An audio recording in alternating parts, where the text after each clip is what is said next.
All right, we're going to talk about bone health in the 50 plus population, what you need to know if you're going to lift, what do the experts say, what should you do first before you start lifting. We're going to talk about a couple of case studies, a couple of examples of people we've worked with, and key takeaways that you can use right now. So let's get into it. So, number one, the experts say, Dr. Vonda Wright, what does she say? She's a very famous orthopedic surgeon, deals with osteoporosis, and she talks about three key factors. She talks about lifting heavy. She talks about jumping and actually jumping daily. She talks about base training. These are all well and good, and I would say that those are great points, but they're missing something. What do you do first? If you're in that 50 plus population and maybe you have aches and pains, maybe you have some injuries that are affecting your body, if you're not in proper alignment and you go right to heavy lifting, you may get injured. So let's talk about what you can do first and what we do with our clients when they come in. First and foremost, we talk about regaining proper posture and proper joint stacking. And I will show you what I mean by that, but this is key. This is mission critical step number one. We want to get proper joint range of motion. And then once this happens, once we have posture, proper stacking, proper joint range of motion, then we can get into muscle, building muscle, and really getting into that heavier mentality, progressive overload, some of these fancy words that people say on YouTube now, but we don't want to start here. We want to start here. From a posture, proper joint stacking and proper posture and alignment, if I'm facing straight ahead here, what do I want to have happen? Well, if I'm looking straight ahead, I'll give myself two eyes and a smiley face. I want to make sure that my shoulders, hips, knees, and ankles stack vertically and also horizontally, shoulder to shoulder, hip to hip, knee to knee, ankle to ankle. Now, if you were standing in the line at Starbucks, how often do people stand like this?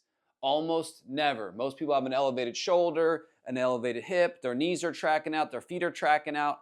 And hey, when you're younger, 20s, 30s, it's not a problem. You probably just run through it, work out through it. But if we're in that 50 and especially in that 60 plus population, this becomes even more important. Now let's look at it from a side view with our clients. We want to get all this proper stacking to happen from a side view where their ear, shoulder, hip, knee, and ankle are all in proper alignment. So if that's happening, then we can get into lifting heavier. But we want to focus on these key factors before we start lifting heavy. Now, I'll give you two examples. I can think of two clients that we worked with recently. One client came in and she fractured her hip. And what does that mean? That means that she actually broke the neck on her femur, 59, which would be considered young in the medical field's population for having a fracture, having osteoporosis, but she had to have 3 screws drilled in to stabilize her femur, or you can actually die from a femur fracture. This is very serious. So she literally broke her femur neck and had to have it repaired. Second client I can think of actually broke her pelvis. So 77-year-old female, tripped, she was walking, she fractured her pelvis, and she actually fractured her sacrum. And it was a very serious injury. And then we could go back to the beginning and say, well, why doesn't 77-year-old female, both females by the way, why doesn't she lift heavy?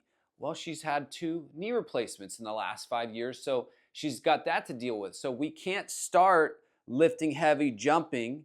We've got to start with her as an example. And really, I think if we're calculated and following our systems, we want to focus with proper posture, regaining posture, proper joint stacking, joint range of motion, and then we get to strength training. So there's a process to get to that point where we can load our bones and make our bones stronger. But if we're out of alignment, we don't want to start hard on muscle.